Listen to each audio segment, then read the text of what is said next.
All right, we're talking about solving polynomial inequalities. And specifically, we're going to be looking at quadratics and polynomials that involve factoring, polynomials that we might solve by looking at the square root, like if we wanted to find the domain of something that had a square root. So let's get started by looking at the first example. If we wanted to solve a polynomial inequality like this one of the things that we need to do is we need to create a 0 on one side of the inequality. So this is going to become x squared minus x minus 6 is less than 0. So what did that really get us? What that really got us is that now our polynomial, instead of being less than 6, our polynomial is going to be negative.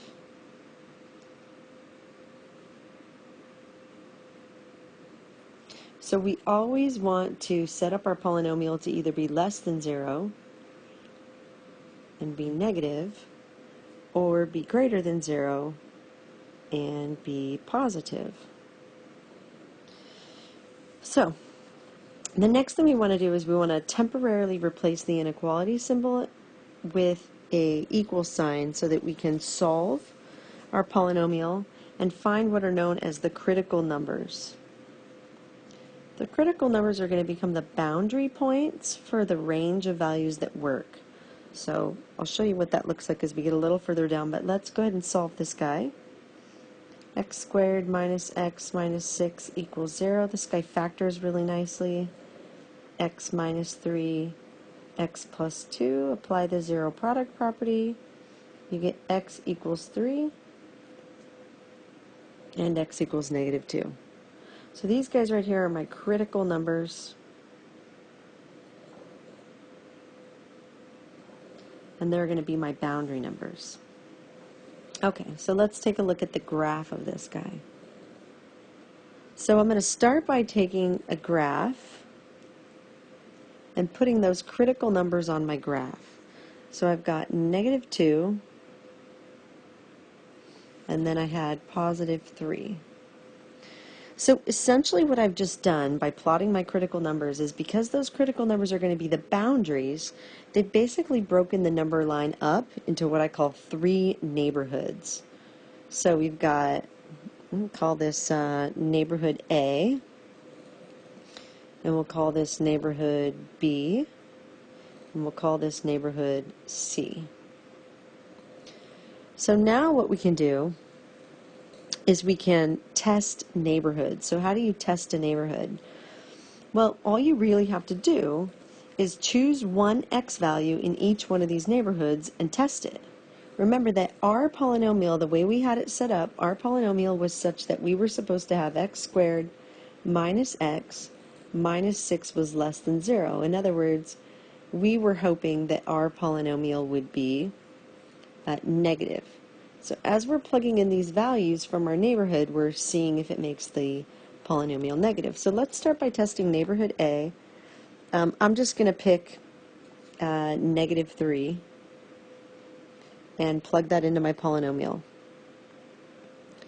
Negative 3 squared plus 3 minus 6. Is this less than 0? No, this doesn't work. So this is definitely not a neighborhood that works. So now let's test neighborhood B. The easiest value to test in neighborhood B, of course, is 0. So I let x be equal to 0. 0 squared minus 0 minus 6. Is this negative? Okay, yes, this one works. Check. Check. And the last thing I'm going to do is test neighborhood C. I'm going to pick, I don't know, let's let x be 4. And see if that makes this negative. And it doesn't, right? This does not make it negative. So this is going to be a no. So can you see right here that essentially this is going to be my answer right here, this neighborhood, right? So I know that anything between -2 and 3 is going to work as one of my solutions. The only thing I need to do at the very end is just make sure my critical numbers are not included in my neighborhood, right? Do I include the boundaries or not? We know that 2 and 3 are not going to work, but we can test them. Let's see, -2 squared minus -2 minus 6. Is that less than 0? Oh no, that definitely doesn't work. Let's try 3. Is 3 squared minus 3 minus 6 less than 0? No, that one's actually equal to 0. So neither one of these work. So what I'm going to do is I'm going to write my interval, the interval -2 to 3, but because I'm not including my boundary points, -2 and 3, I'm going to use these round or soft open brackets that indicate that x is strictly less than 3 and strictly greater than -2. So now let's look at a couple of other problems that we can try this method on. The first one we're going to look at is one that factors instead of using an X-man or an X-box, but factors by taking out the GCF. So looking at this problem, I can see that the greatest common factor here is 4x squared. I'm going to take that out, leaving me with x minus 3. So again, let's start by solving this, right? In other words, I can sort of pretend that this is an equal sign. And if I solve this, I would get x equals 0 and x equals 3. Okay, so these guys are going to be my critical points. Right? In other words, they're the boundary lines on my graph. So 0 and 3. So again, that's going to set me up to have 3 neighborhoods. Neighborhood A, neighborhood B, and neighborhood C. And then we're going to test something from each neighborhood. I'm going to start by testing neighborhood A, and I'm just going to test -1. Is 4 times -1 cubed minus 12 times -1 squared greater than or equal to 0? That one doesn't work. So that's a no for neighborhood A. Okay, let's test neighborhood B. Let's see, let's test, I don't know, let's test 2. 4 times 2 cubed minus 12 times 2 squared. So is that greater than or equal to 0? Let's see, that's going to be 8, that's 32, minus 12 times 4, that one doesn't work either. So that's a no for neighborhood B. So now let's test C, and I get 4 times 4 cubed minus 12 times 4 squared. And that one does work. So yay, it's going to be this guy over here, right?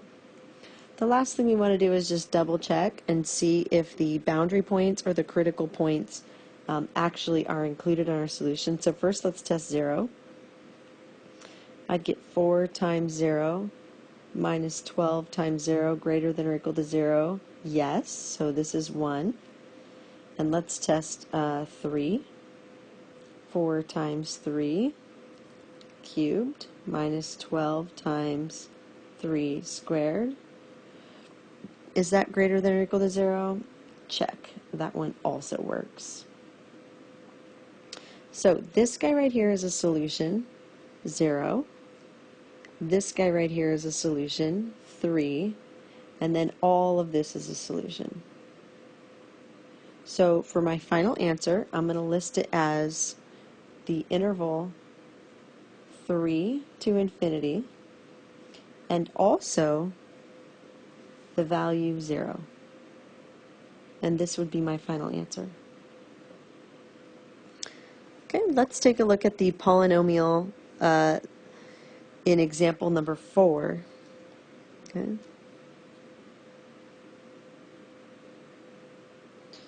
So in this example, we're maybe not as interested in finding the answer to this, since there's no equation. See how this isn't really an equation? What we're actually interested in doing in a problem like this is finding the domain. Remember, the domain is the set of values that make it possible to evaluate this function. And because this is a square root, this guy right here must be positive, right? Must be greater than or equal to 0. If he's not, then I can't take the square root of it. So what I'm interested in finding here in the domain is the set of values that make x squared minus 9 positive or greater than or equal to 0. So again, I'm going to start by kind of pretending that this is just an equal to sign and solve this.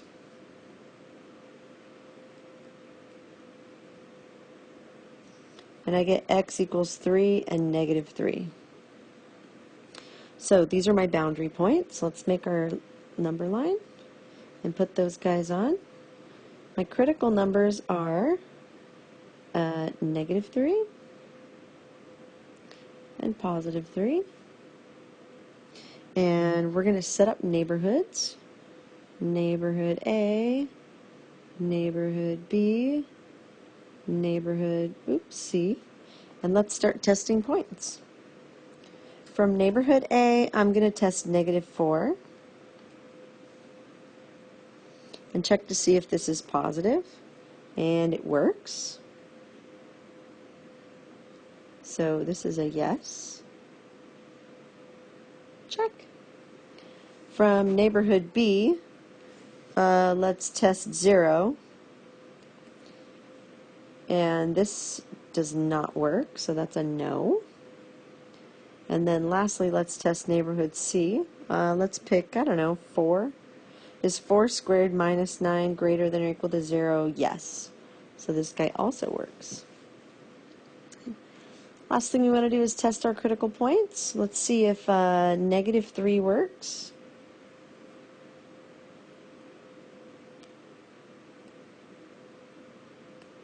Is 9 minus 9 greater than 0? Yes.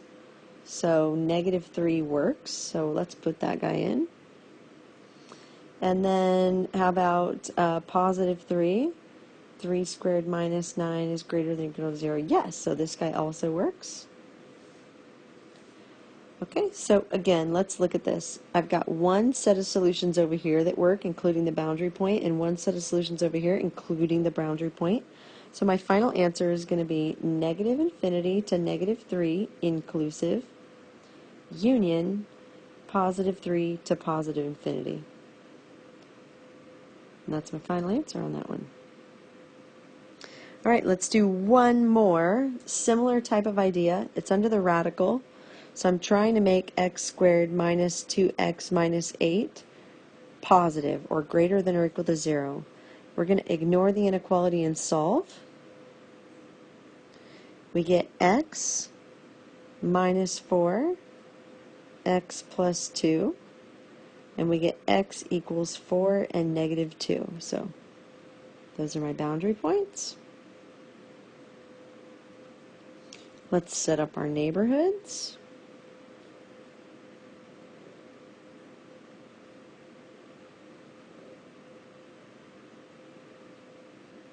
And start testing. From neighborhood A, I would like to test, let's see, I'll test negative 3.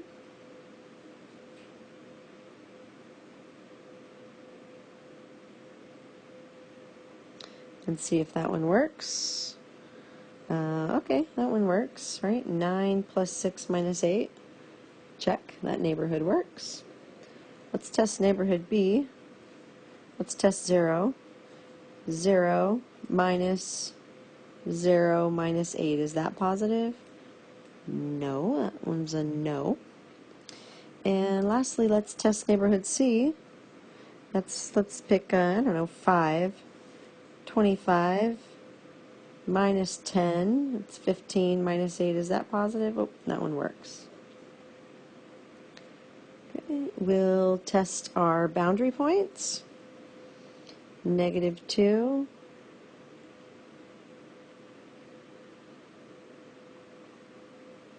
Okay, that one gives me 0, so that one works. and 4.